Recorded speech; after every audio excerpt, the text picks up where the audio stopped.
Lieutenant Governor of Nova Scotia, eyes! Left!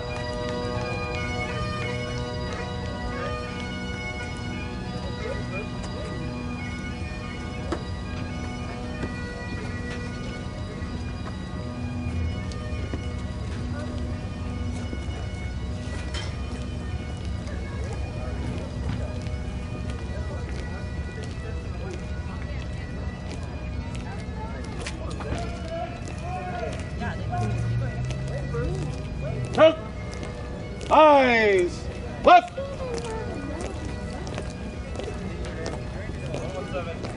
Eyes! Left!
You may all be seated.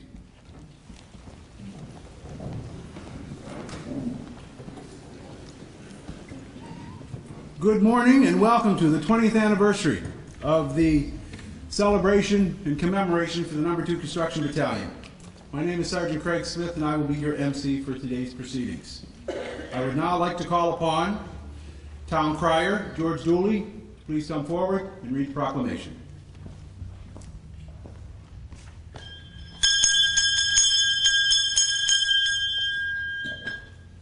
Oyez! Oyez! Oyez! My lords, my ladies, to all assembled here today, welcome to Pictou for this, the 20th commemoration ceremony, No. 2 Construction Battalion. Be it known, 20 years ago, I would receive a call from a man filled with enthusiasm, asking me to be town crier to unveil 2 monuments here in Pictou that would tell all who passed the story of the No. 2 Construction Battalion. That man was Calvin W. Ruck. In the year 1914, hundreds of black men wanted to enlist, but were not allowed. They would fight 2 wars, one against racism, and they won. The second, a great war in Europe, which they helped to win. Upon their return, the story of the No. 2 Construction Battalion was hidden in the archives of Canadian military history until brought to light by Calvin W. Ruck. In the words of Calvin Ruck, quote, "The story of the overt racist treatment accounted black volunteers is a shameful chapter in the history of this country. However, it represents an important segment of the black legacy and black experience in this nation, lest we forget. This proclamation I have delivered aloud the 7th month, the 6th day, in the year of our Lord, 2013. Long live the history of the No. 2 Construction Battalion. Long live and God bless one, a free and a united Canada." Here, here.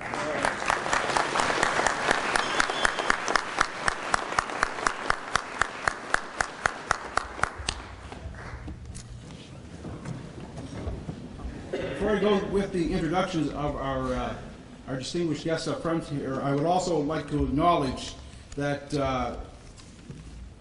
Doug Ruck, son of the late Senator Calvin Ruck, was unable to be here with us today, but my understanding is that his two daughters are here, and if they are, if they would please stand and be recognized at this time as well. Thank you.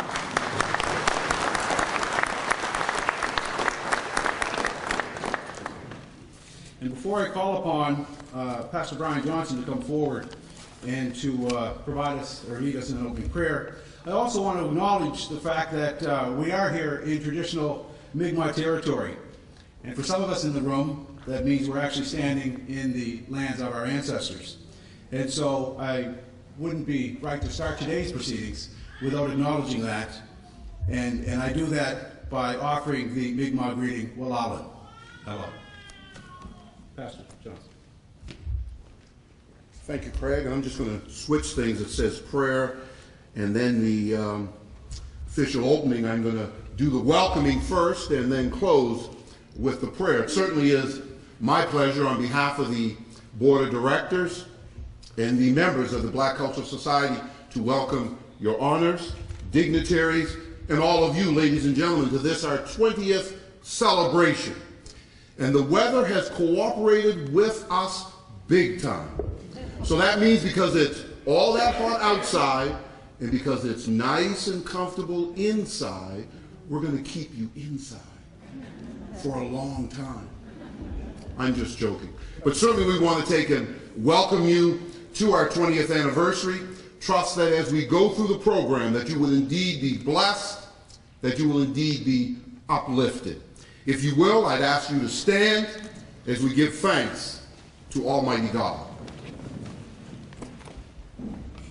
Most holy and loving Father, we come, O God, in the quiet of this morning hour, thanking you, O God, for the memories of those we have come to memorialize. We thank you, O God, for the number 2 Construction Battalion of the brave men that came forward to serve king and country, to give their lives, that we may have the freedom that we now endure. Father God, we just pray for their memories. We pray, oh God, that as we go on, that we will remember them for what they did and for the great freedom that they have given us.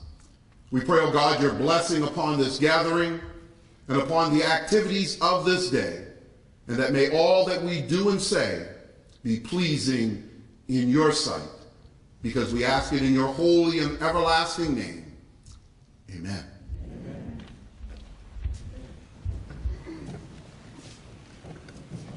So at this time I would like to introduce to you our special guest here at the front. Of course, the individual who just spoke, Pastor Brian Johnson, who's also the president of the Black Cultural Society of Nova Scotia. Seated next to him, his honor, the retired Brigadier General J.J. Grant, Lieutenant Governor of Nova Scotia, and her honor, Mrs. Joan Grant. Seated next to Mrs. Grant, the Honorable Peter MacKay, Minister of Defense. Seated next to Minister MacKay is Superintendent Darrell Beaton, representing the RCMP here in Nova Scotia. And next to Superintendent Beaton is the Mayor of Pictou, the Honorable Joe Haas. And those are our distinguished guests.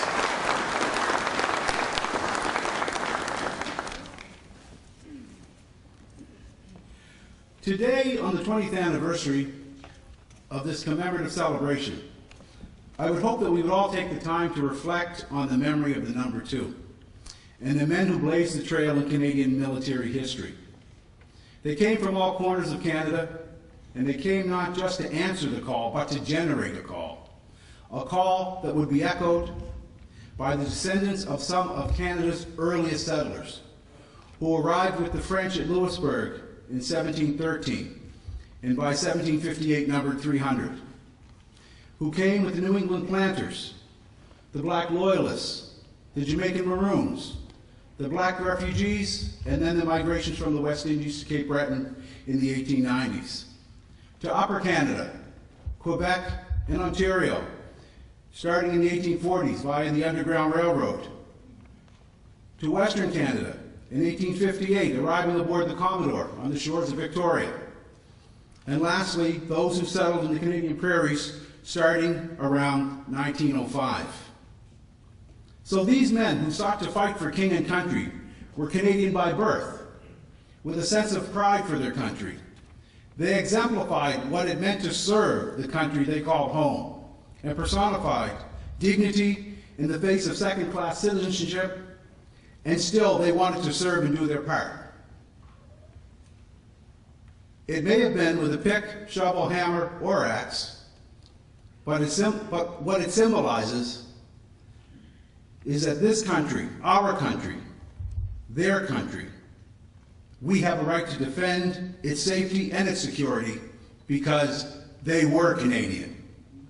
And in doing so, they have carved out an indelible notch in Canadian society, and one that succeeding generations should be taught about in school every year.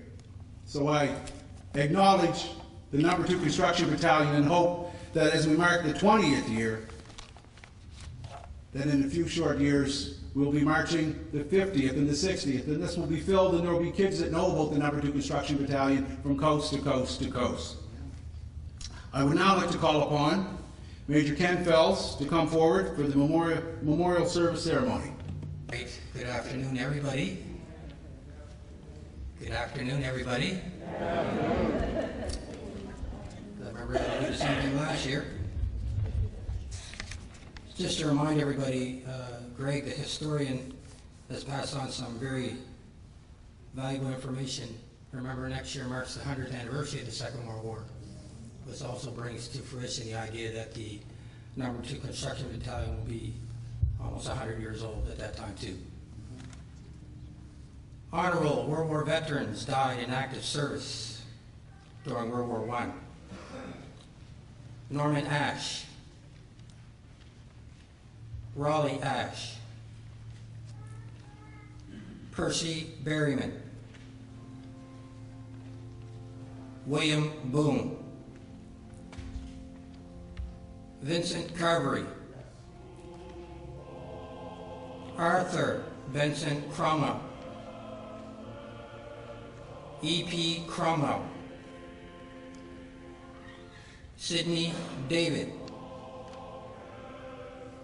Sojourner Hall, Michael Jackson, John Lambert, John Mansfield, Chester Pennell, Jesse Pittiford, Reuben Alexander Smith, Charles Sum, Nathaniel Stewart, Ralph Leslie Stoutley, George Sylvie.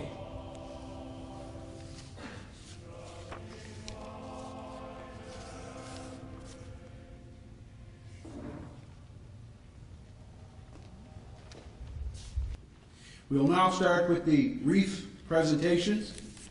And to start off with the laying of the wreaths, I call upon His Honor, Lieutenant Governor, Brigadier General J.J. Grant, to lay the first wreath, accompanied by his aide-de-camp and son, Bob Grant.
They shall not grow old, as we who are left grow old. Age shall not weary them, nor the years condemn. At the going down of the sun and in the morning, we will remember them. We will remember them. Thank you. You may be seated.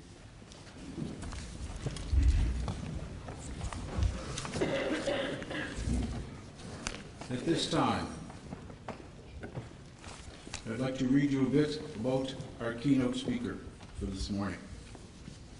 Our keynote speaker for this 20th anniversary of the No. 2 Construction Battalion's commemorative ceremonies here at the Pictou waterfront is a former local resident, in particular of 250 Vale Road in New Glasgow, the third eldest son of the late Hector and Ethel Paris Borden. He is a retired military officer and dedicated supporter of every ceremony since this began in 1993. It is in the strength of that background that none is more aptly suited to recount to you the insights and accounts of those memorable occasions. Today, we reflect and review our deliberations to date, giving, though, to what has been made known to us by those able speakers and the extent to which we have fulfilled the commission given us by them. Our speaker has titled his presentation, Keynote Remarks and Challenges. I introduce to you, in the capacity of keynote speaker for today, Pictou County native, poet, historian, and my uncle, Captain George Borden.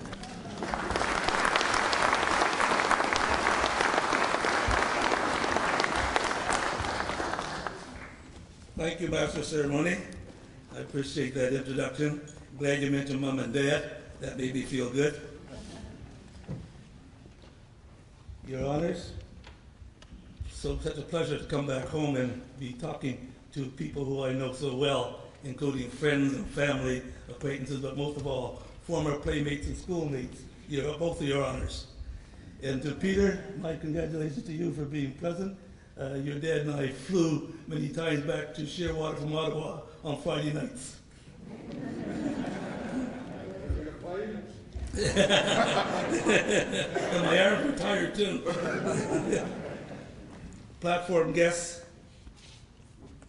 Reverend clergy, military, RCMP, cadets, ladies and gentlemen, and it's good to see lots of boys and girls. The keynote word was asked of me, why keynote, not just guest speaker? When you come back home, you can't be a guest. I'm a homeboy, so I'm not a guest, I'm a keynote speaker in that respect. I want you to know that there's a reason for my being chosen to present this particular talk today, and that's, as mentioned by the Master of Ceremony, I've been here now for every ceremony since it began, and I feel that there aren't that many of us still available to do that particular job of telling you what has transpired in the years. But I'm so glad that I'm able to do that. Why today? Well, today is the 20th anniversary, and I think it's time we did a summary, a review, and a checkup on how we've been doing over 20 years. I think that's important that we know where we've been, what we've been doing, and where we're going. And the reason I'm telling you is because your presence tells me that you're interested. Otherwise, you wouldn't be present. So for those reasons, I'm going to speak to you on the subject of the past, and the challenges.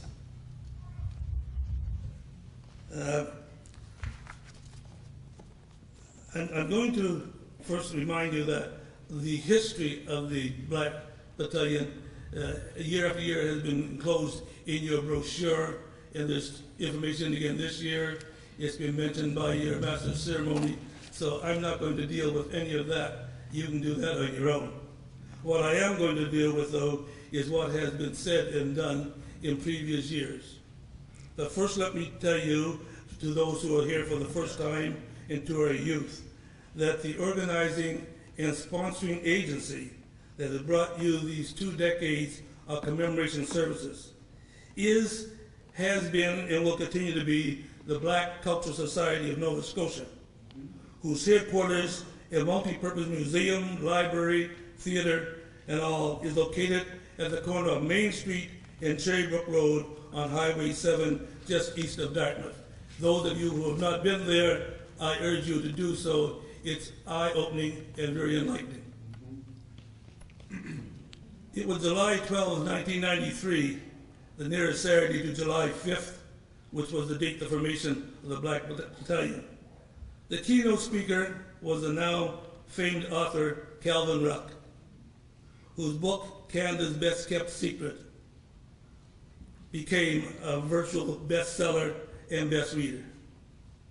I can remember as though it was yesterday when the subsequent Doctor, Senator, Order of Canada, Calvin, said to us, "Let bygones be bygones."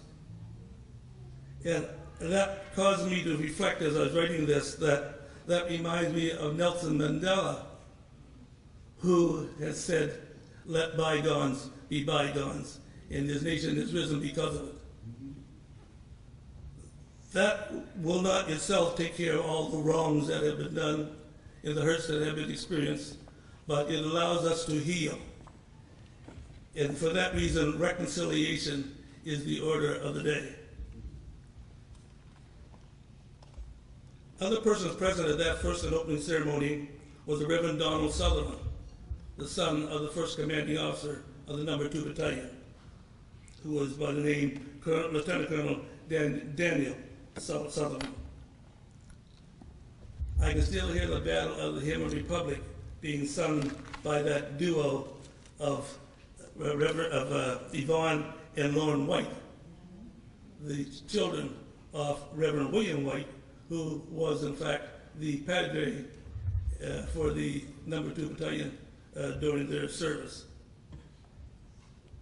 And I was very much moved and very pleased to see present here today our first mayor of the occasion, Mayor Lawrence LeBlanc. I was moved by his remark, which he said, "This is a special day, but long overdue." And I'm so glad to see him today. He's still mobile, and that's great stuff. Tells me he's got bad knees, but that's two of us.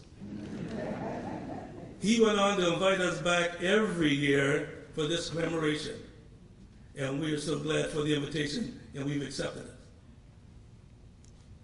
It was on the first commemoration occasion that I first publicly read my tribute poem to No. 2. It was titled "Black Soldiers Lament." Later it was set to music and sung by our very own local Bowden brothers, who have regularly attended these ceremonies and they're represented here today. You'll find the words of the Black Soldiers Lament on the display boards in the reception area just outside the main auditorium. On your way out, if you haven't already taken a look at those displays, there's several of them there, and I think you should take the time and look at them and read them, and I think you'll gain considerably from them. At the same time, the very first year, we had the introduction of the commemorative plaques and the interpretive plaque, which you'll find located outside this building over by the wharf, and those two are very significant monuments, which I think you might find interesting to read, to look at, and to photograph. Over the succeeding years, I've heard spokespersons from military departments, interest groups, related organizations, agencies, and societies, and they ably represented their organization with keynote speeches of information, education, reaffirmation, and reconciliation, much to the interest and satisfaction of those who were present. Among that cadre of keynote speakers were Senator Rook's lawyer son, Douglas, who I hear was not present today, but he has spoken to us as a keynote speaker. And he visualized his father's passion for revealing the unrecorded history of the No. 2. And he was so proud to be a part of that family. And I remember not too long ago that dynamic duo of Major Wally Peters and his daughter, Shelley, who held us spellbound with two generations, two genders of information relating to blacks in the military. And that was particularly rewarding to me. I attended Wally's Wings parade because his family weren't able to do so. That was a long time ago. And I also am the unofficial uncle of Shelley, the second of 3 girls. The family name of Paris, of which I'm very proud to be half, came up twice in the keynote speakers listing. Percy Paris, the MLA of the Nova Scotia Legislative Assembly, and the Master Warrant Officer David Paris, then still in uniform in a local. And it was because of that that I noticed on that particular occasion we had an awful lot of parishes from New Glasgow present. It was enlightening to hear Rear Admiral Paul Madison, Commander of Joint Task Force Atlantic, as he outlined the many occupations and opportunities now available to all young men and women with an attitude for adventure, challenge, travel, and career. What a smorgasbord of options he listed. I was always amused and amazed at the popular, gregarious pastor, soldier, chief warrant officer, Kevin Jr., who unfortunately is not present today, Regimental Sergeant Major of the Toronto Scottish Regiment. Twice he has graced our platform as a keynote speaker. He was really himself a master of ceremonies extraordinaire. And then there was Major Martell Thompson, Public Affairs Officer, while active in the military, excuse me, brought us an entirely new perspective with regards to the black role and opportunities in the military. He touched on subjects that had not previously been addressed, and it was enlightening to us.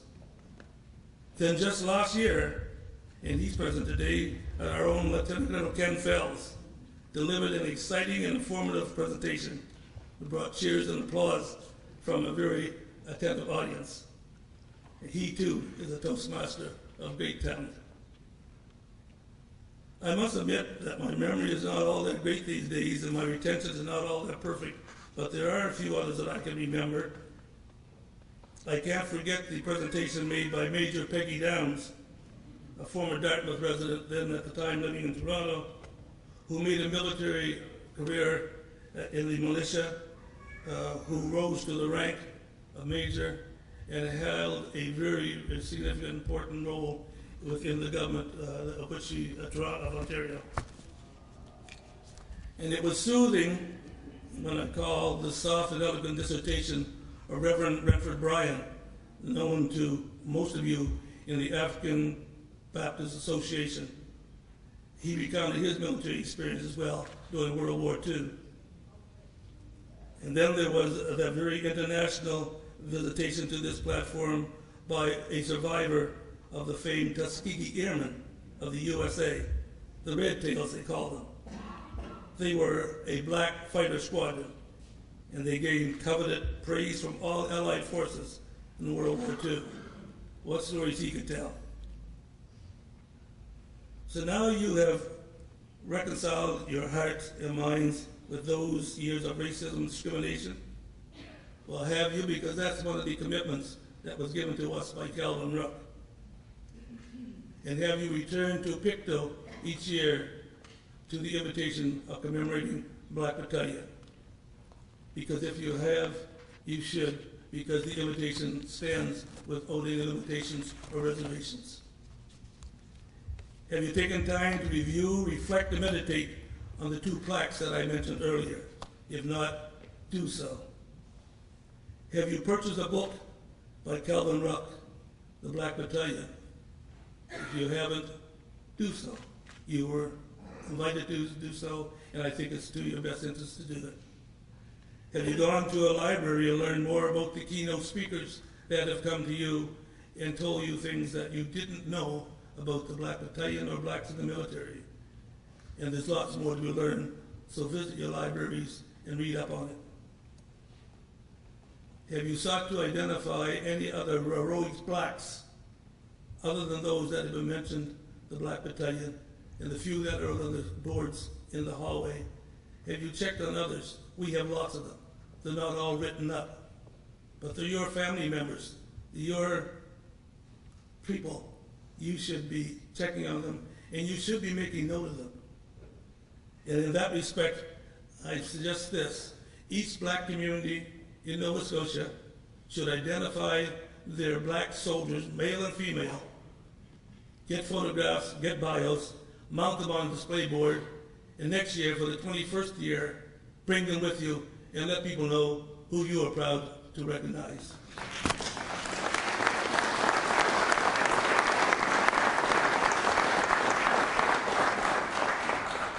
And for you young people present, have you considered a military career?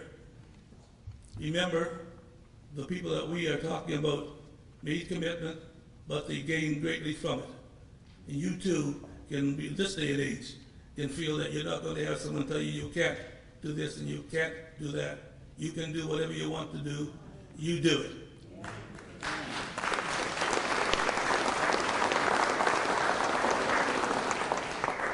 And so I've reviewed some of the challenges given to us, and I'm hoping that we have achieved or at least made some headway in some of them, probably not all of them, but that was only 20 years past. We have a lot of years yet to do. Let's make sure that we achieve what has been asked of us. You owe it to yourself, you owe it to your community, you owe it to your children. One more assignment. I want all of you to give thought to encouraging others, because this room is not filled today, although it has a good representation. This room is not filled. Tell others to come, because there are so many out there that never have come to one of these commemorations, and they don't know what they're missing, and they won't know unless you tell them. So tell them and bring them. And with that, I thank you.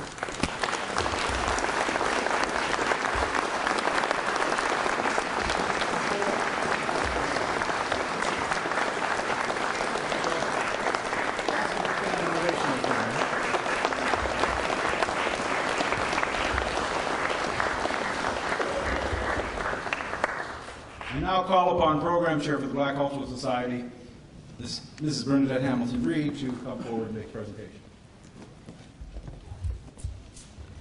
Thank you, Craig, and good afternoon, or is it still morning, everyone? I think we're still in morning. Good morning. It is with great pleasure that I have to offer this presentation to retired Captain George Borden. And as he has said, the Black Cultural Society has been hosting this event for 20 years, and thank you for that. And the history that he has given us. Back on July 12th of 1993, and Calvin Rock instigating this for us. And again, as he said, let bygones be bygones. There's so much we have to look forward to in the future. And Captain George, we thank you for the challenge of identifying our soldiers in our community. So we look forward to those memorial boards coming here next year so that we can take them back to the Black Cultural Center and honor those who have served us so diligently and wonderfully. And again, for our young people out there, thank you for coming, and for those who brought them. And as Captain George Borden had said, consider the military as a career. We know many of ours that have gone on have had very successful careers, and those that are there now are still being very successful. So thank you for the keynote. Thank you for all those things that you told us, the accolades, and bringing the history back twofold to us so that we can continue to remember all of our soldiers.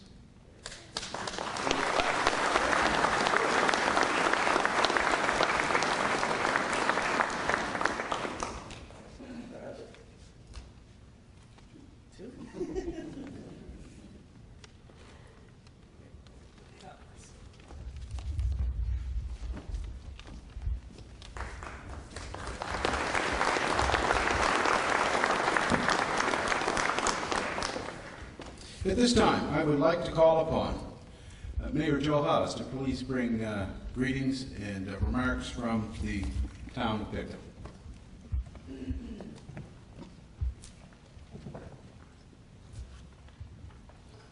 Well, good morning, everyone. It really is a pleasure for me to be here today.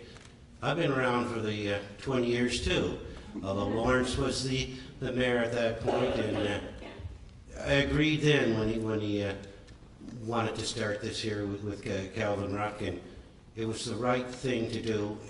When he said, come back every year He genuinely meant that because he believed in the cause. And other than that, I mean, it's great to be here. Mr. Borden mentioned about going to the Black Cultural Center. Well, Henderson, Paris, and I went there, and if you haven't been there, it really is. It really is a good place to visit. So do that, all you that haven't been there. And other than that, I thank you for coming here today, and after last year's weather, we made sure that you were going to have sunshine and air conditioning.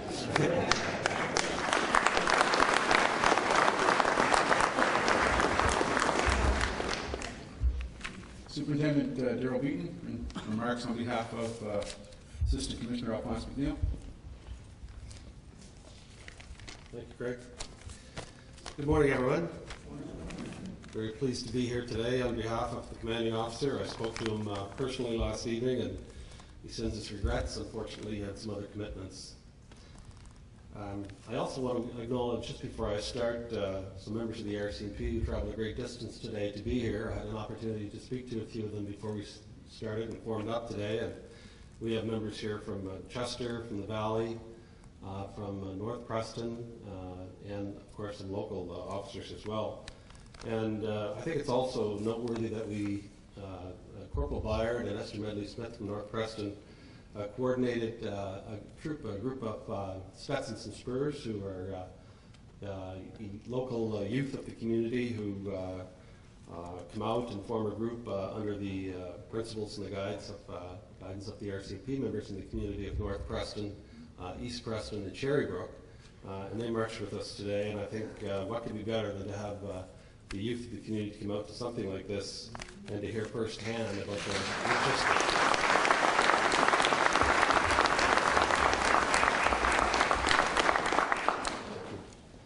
So, Your Honor, Minister McKay, Mayor Haas, distinguished guests, Captain Borden, ladies and gentlemen, I'd like to start again as well by thanking the Black Cultural Center and the organizers of today's events. Certainly I've been there myself a number of times when I worked in Halifax, and it's a wonderful location to visit. I'm proud to say that the Nova Scotia RCMP has played a role in the Black Battalion tribute since its inception 20 years ago, and we are extremely proud to be a part of this inspiring event again this year. Today's tribute provides us with an opportunity to gather and acknowledge the No. 2 Construction Battalion's contribution to Canadian history and the Canadian military. It's also an opportunity to reflect upon the past. When the Northwest Mounted Police was formed in 1873, which of course is where the modern-day RCMP evolved from, the rank and file structure adopted by the force was based on that of the military. Both share similar values and have worked together on many occasions in the protection of Canadians and the interests of Canada, both at home and abroad. That is exactly what the men of the No. 2 Construction Battalion did back in the day. And while the military structure worked for the RCMP, the racial segregation the men of the No. 2 Construction Battalion faced was wrong. Irish statesman Edmund Burke said, "Those who ignore history are doomed to repeat it. Racially segregated institutions are not acceptable in a democratic society. We need to remember and acknowledge the injustices that they served so we can ensure it will not happen again. As military and paramilitary organizations, we need to learn from the mistakes of the past. The RCMP recognizes that discrimination exists, and our Commissioner Bob Paulson has stated that the RCMP is committed to bringing about the kind of cultural and compositional changes required to ensure Canadians are best served by an RCMP that reflects themselves and their values."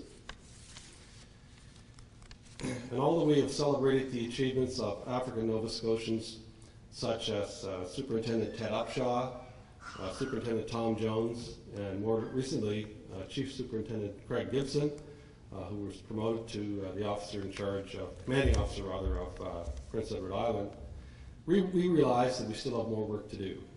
Change is a process that will not happen overnight, but it does not limit our ability to act or our will to succeed. The RCMP are committed to inclusion at every level of the organization. Again, another famous quote from Dr. Martin Luther King, that not everyone can be famous, but everyone can be great because greatness is determined by service. The men of the No. 2 Construction Battalion served their country, despite the discrimination they faced. They were role models for all of us. and our success can be linked to their efforts. And as we move ahead, we must address the past and build for the future. So today, we truly honor the great and brave men of the 2 Construction Battalion. Thank you very much.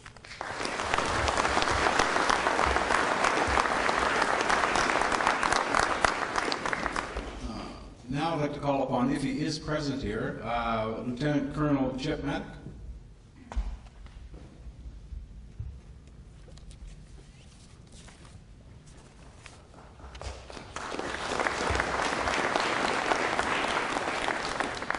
Your Honors, this is my second year attending the number 2 Construction Battalion event, and my wife and I are currently down in Halifax. And it's an honor to be here. It's an honor to be here, as the previous speakers have said, because it's not only the right thing to do, but as a sapper myself, and a number of sappers that I brought with me, it's important for us to recognize the efforts that the men of the number 2 Construction Battalion put forward in so long ago. And as I said in my notes in the brochure, that they were trailblazers for us. It is the efforts that they made and the honor that they brought to the engineers as sappers that we honor today. And I just wanted to say one other thing, that the point was brought out by Captain Borden about the youth in service. The military is an option, but I would like to extend that beyond that. And I would like to say that service to country, whether it is part of the military or part of the RCMP or as a first responder or as a member of government, is critical for the future. And for the youth, it's that challenge that we put forward to say, change only comes from your participation, so we encourage you to step up and to show us how things can be, not the way they were. Thank you very much.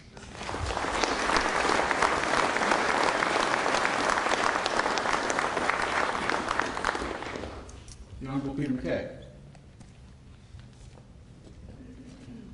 Thank you, Sergeant. Good morning, ladies and gentlemen, Your Honors, distinguished guests, Reverend clergy, members of the Canadian Armed Forces and RCMP, friends and neighbors. I'm truly honored to be with you as well on this 20th commemorative service.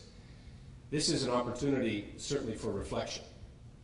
And as our previous speakers, and particularly Captain Borden, have reminded us, there were terrible times in this country when democracy did not include everyone. Full participation was not there. Certainly, at the time of the number 2 Construction Battalion, there were men of deep commitment to this country who overcame that discrimination and went off to fight in a foreign land for rights that they did not enjoy in their home. That, to me, is the essence of human understanding and commitment to one another. The fact that they left the comforts of home, their loved ones, their families, everything they held dear, to put their lives on the line, to help bring about freedoms in another country, knowing that that freedom did not await them when they returned, is really something to commemorate, really something to celebrate and remember. And I was really touched in reviewing the history for this morning of how these men, even upon their return, continued to build this country. I was very proud during my time as Minister of Foreign Affairs to host the Secretary of State, Condoleezza Rice, who grew up in Alabama during a time in the United States history where their country still had segregation. And she was quite struck by the commemoration and plaque and the history that she experienced here in Pictou. And she spoke of it later in the day when she said, you know, we have members of our armed forces, Canada and the United States, again, risking their lives to bring about the right to education in a place like Afghanistan, where just 10 years ago, girls were not permitted to get an education in that country. And she said this was how slaves in the United States were denied the ability to advance in society. They were denied the ability to read. She said that's why we're fighting in Afghanistan, to bring about equality for education, equality for men and women, equality for all people. And so there are struggles in other parts of the world that remain. But certainly the number 2 construction battalion, as was so appropriately stated here, they were breaking ground for all. They were making it possible for those who didn't enjoy equality to move forward. And so I'm very honored to be here and to share my thoughts and my reflections on what is a very important commemoration. In a conflict that involved able-bodied men from all corners of the British Empire, black men who wanted to join the war effort during the First World War were denied that opportunity because of race. They could only participate as members of a segregated battalion. And for countless years, their heroic acts and deeds, all deeds, soldiers, sailors, airmen, and women, have for too long been under-recognized, unnoticed. And so on this 20th anniversary of remembrance, we recognize and celebrate and give thanks for the brave and unselfish service of the No. 2 Construction Battalion, whose loyalty and service contributed greatly to the Allied victory in the First World War. Some of the greatest soldiers in our country's history, in fact, served with the No. 2. From July 5th, 1916 to September 15th, 1920. And there is, of course, a very strong local connection here with their commanding officer, Lieutenant Colonel Dan Sutherland, from Pictou County. And when it became clear that the construction battalion could not recruit enough men to form a full battalion at that time, and would have to be renamed the No. 2 Construction Battalion, Lieutenant Colonel Sutherland accepted a reduction in rank rather than leave the men that he had united with.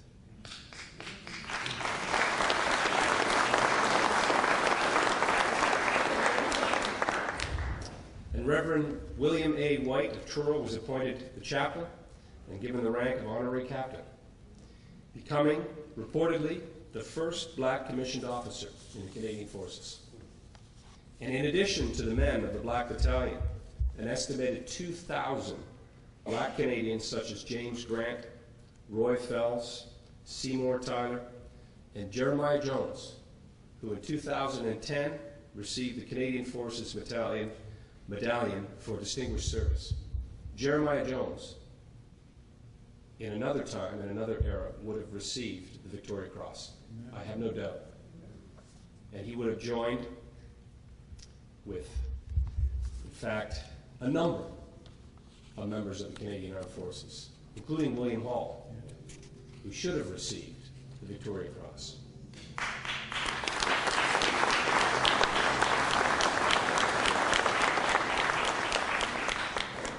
And so, ladies and gentlemen, the Black Battalion will not only be remembered for fighting on the battlefield, but most importantly, fighting for equality.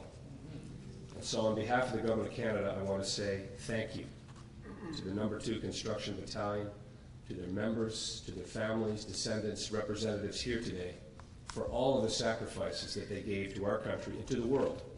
Their service, bravery, courage, and gallantry will be remembered for all time. Thank you.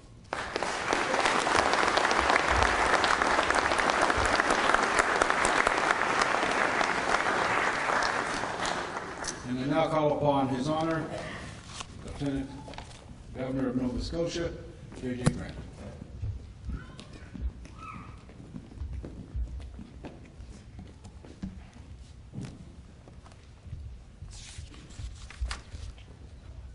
Minister McKay, Your Worship, Mayor Hawes, Pastor Johnson, members of the Canadian Forces and the RCMP, distinguished guests, ladies and gentlemen.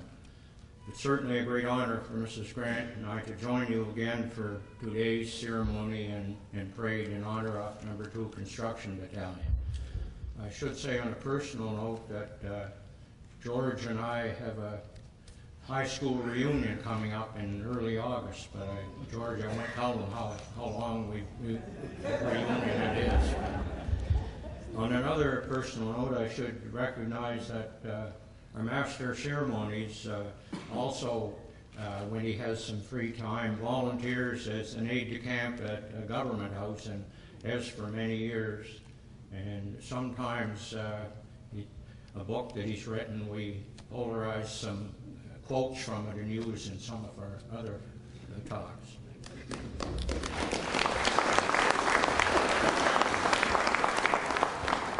As we approach the centennial of the outbreak of the First World War, which you've been told almost a year ago today, we're reminded of the sacrifices and the service made by the men and women who served the Crown and country in the defense of Canada. Dating back to the War of 1812, people from diverse backgrounds, cultures, and linguistic groups have come together to defend what would become the Dominion of Canada. We are right to pause and reflect upon the service that has been given by our ancestors and by those who continue to serve.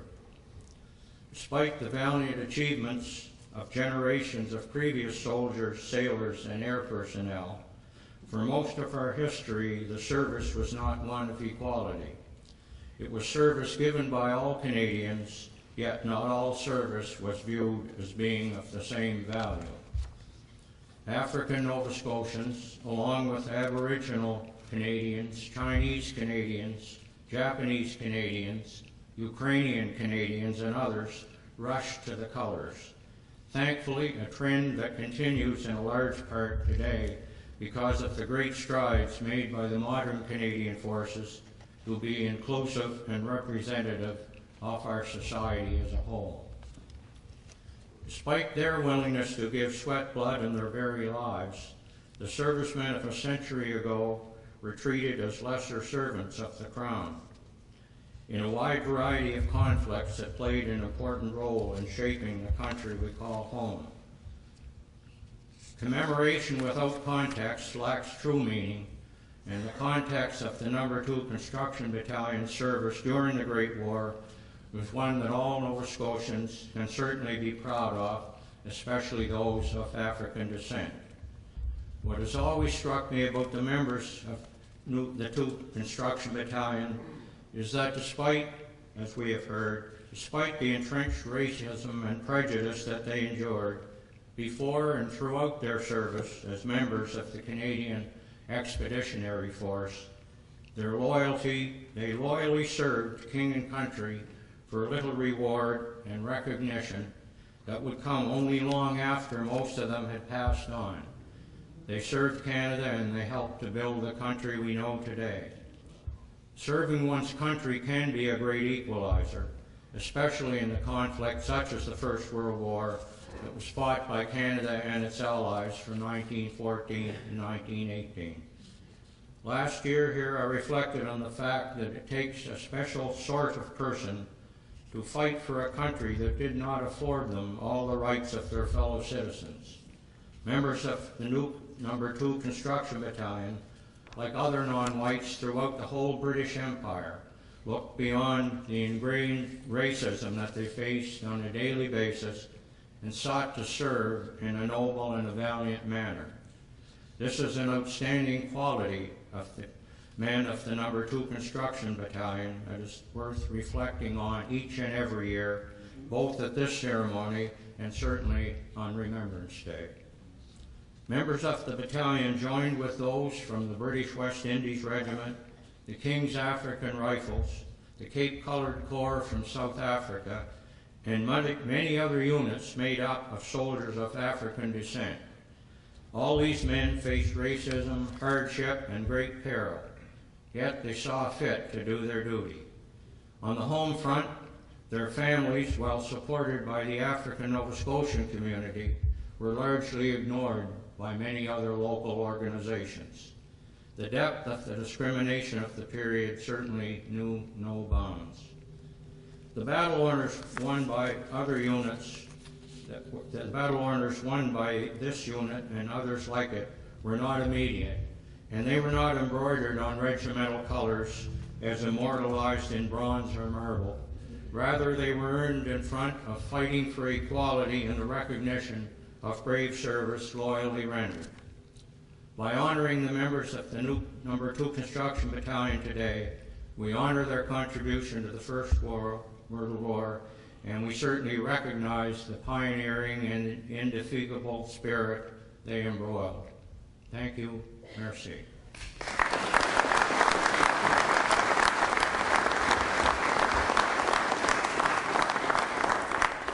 Thank you, Your Honor, as well as the other speakers for bringing your remarks and insightful thoughts on reflecting on the number 2. I'd now like to call forward Pastor Brian Johnson to make a presentation, and I would ask that the present mayor, Joe Haas, come forward, as well as the former mayor, Lawrence LeBlanc, if he would come forward as well.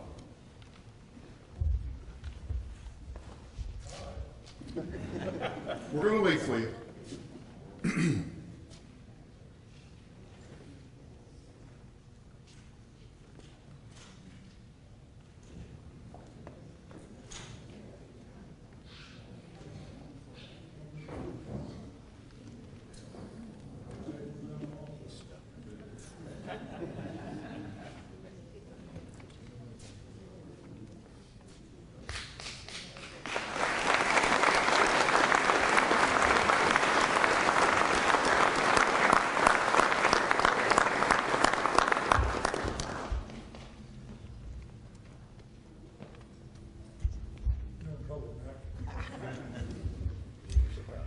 I think I finally met a man as stubborn as I am. But certainly to the two of you gentlemen, without your support, your courtesy, and your words of encouragement, we wouldn't have been here celebrating 20 years.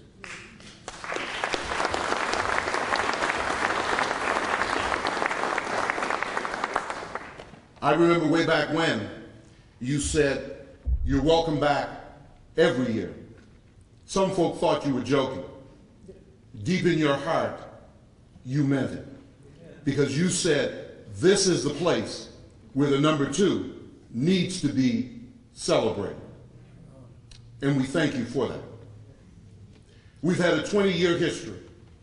Our hope and our prayer is that we will continue until time is no more. So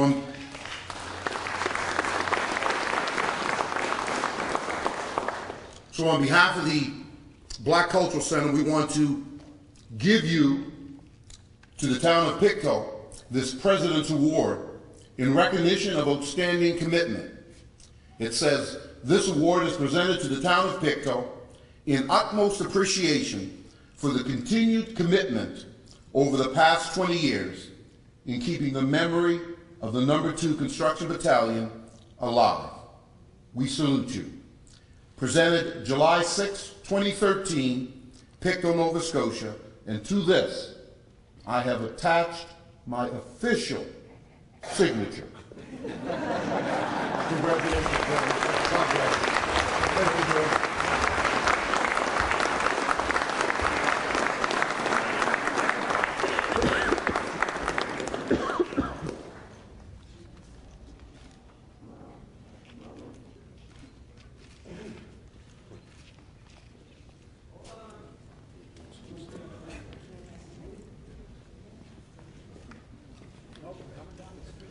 Oh, good one. That's a better one. Thank you. And to let you know, there'll also be an opportunity at the close if you want to take pictures as well. On behalf of the town of Pictou, it really gives me great pleasure to receive this. And for everyone to know, this is going in our council chamber, so you come in any time and this will be on the wall and you can see this. And thank you, Lawrence, for the encouragement.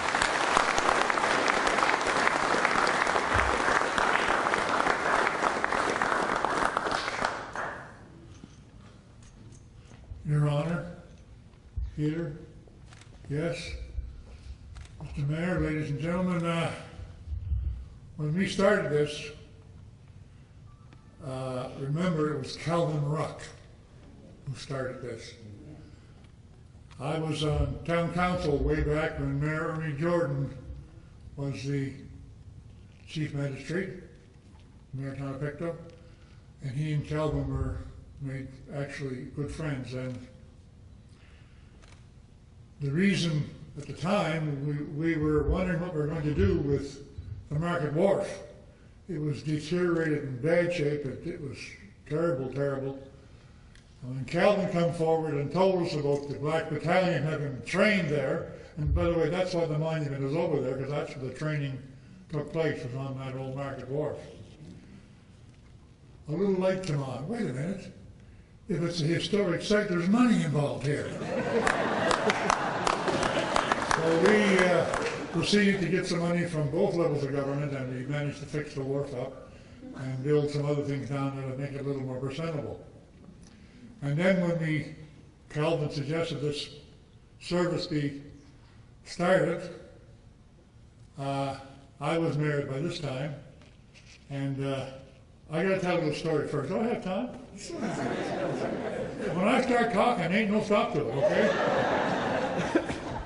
Every year before the ceremony, Calvin Ruck would call me up and be a little favor he wanted me to do for him. Every year. Sure, Cal, I'll do that. He was the most perfect gentleman you ever want to meet, anyone who doesn't know him. He absolutely was. But anyway, this particular year he called me up and he said there was a gentleman in River John who was 6 years old on the wharf here at the time, and then we're training here, for getting ready to go overseas, and he fell off the wharf. And a colored gentleman jumped in after him and saved him. So Calvin wanted me to go get him and bring him into the service. Sure, I'll do that. So then he wanted to know, could he bring him? I said, yeah, absolutely. So Calvin started to tell me the story. He said, I'd love to see the gentleman. He said he was living with his sister. And Calvin knocked on the door, and his sister answered the door, and she, come on in, Mr. Ruck. And he walked in, here was an old fella. Well, you can imagine, First World War. He was sitting there in a wheelchair, and a cane in his hand, and he's shaking. He looked up at Calvin, and he said, are you the one that saved me? Calvin got a big kick out of telling that story, I'm going to tell you. Anyway, when the service was going on, and it struck me that this is too important a thing to not continue. So, and there's a reason for that. When I was a kid growing up here in Pictou, and I, by the way, was born in Stullerton, but I moved here when I was about 4 or 5 years old. I was always told there was no blacks allowed in Pictou after dark. I heard that, I heard it, and matter of fact, I started to believe it.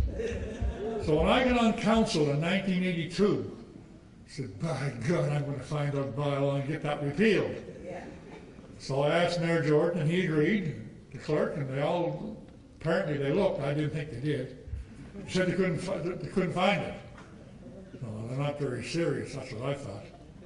So when I became mayor, now by God, we're going to find it. So I became mayor in 91, I got everybody looking. And you're right, there is no such bylaw. There never was no such bylaw. And there never will be, exactly right, never will be.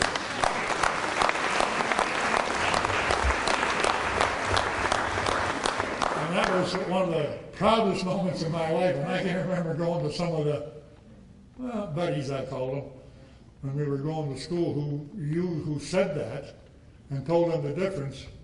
Took a long time to convince them, but I think I finally did. Anyway, ladies and gentlemen, I'm very pleased to be here, and on behalf of the former town council and Mayor Jordan, if you will, This is very nice and we very much appreciate it. And thank you very much.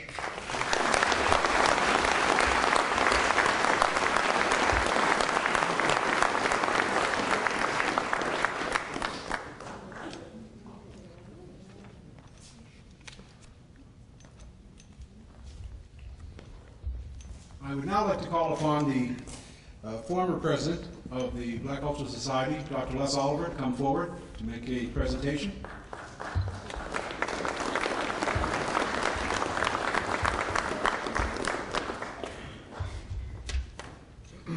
Your Honors, Mr. Minister, guests, you know, the Black Cultural Society, its board and officers are always thankful, and we appreciate, well, as our list of thanks, acknowledgments, and appreciation in the back of the folder shows, we are always appreciative of what people do for us.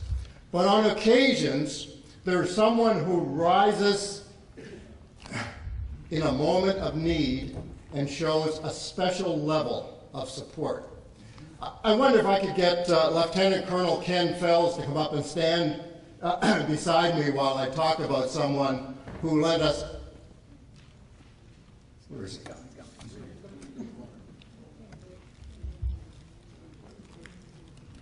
You know, one of the major efforts in the Black Cultural Center is its educational role. And like a lot of educational roles, it sometimes gets a little forgotten. But that's one of the key roles at the Black Cultural Center. And last year, when we were running into difficulty keeping the programs going, Kenny stepped forward and said, look, I'll volunteer. He comes with a great list of skills, his leadership skills, his knowledge of African Nova Scotian heritage, his ability to communicate, his ability to direct and lead a group. And Kenny, whenever we needed someone to help with the educational role, he was there. So I just wanted to know for sure that we are deeply appreciative of his role in keeping that important part of the Black Cultural Center going during a time of need. Ken, by the way, this is not saying thank you, we don't need your help anymore. This is keep up the good work.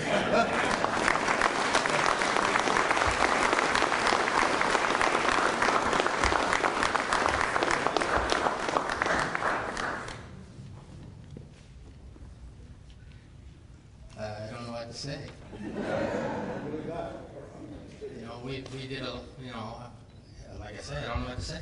And it's dumbfounded for me not to have a word to say, but I wanted to thank the board, the past president, the present president, and the folks at Black Cultural Center for honoring me in this way. I was honored last year by being a keynote speaker, and I want to thank George for acknowledging the swarthiness of some of us, if people remember that term, but especially the fact that the military is now becoming more and more involved in this presentation. Lieutenant Colonel Maddock, you've been a real special person. I want to acknowledge what you've done for us. Because of our committee, all those retired chief warrant officers who Captain George Borden has asked to acknowledge, and hopefully we're going to get that on the go for November 11th. So we want to make sure that all the people that are here and come and acknowledge all those black chief warrant officers, CPO1s, for their dedicated service to the military in November for Remembrance Day. So keep that in mind. That's a date that is really important. So thank you very much. It's really good to see so many of my friends here. And sir, as always, you're always the best. JJ. And Mr. McKay, it's good to see you here too. So thank you very much.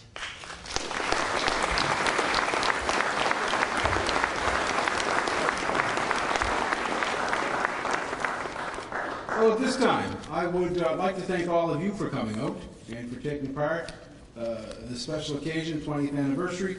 As was said earlier, next year as we look at the 100th anniversary of the start of the First World War, it also brings another time to look at a special significance of the role in the inception of the number 2. And as you were challenged, please tell somebody else and bring somebody else next year, so that we are filled to the rafters when it comes to the celebration. This is a story that needs to continually be told so that succeeding generations do know about it. At this time, I will ask you to all rise for the departure of His Honor, Lieutenant Governor J.J. Grant and Mrs. Grant. And then following that, if there are pictures that you want to take, the dignitaries will still be here. The men in uniform will still be here. Men and women in uniform will still be here. And you'd have the opportunity to do that as well.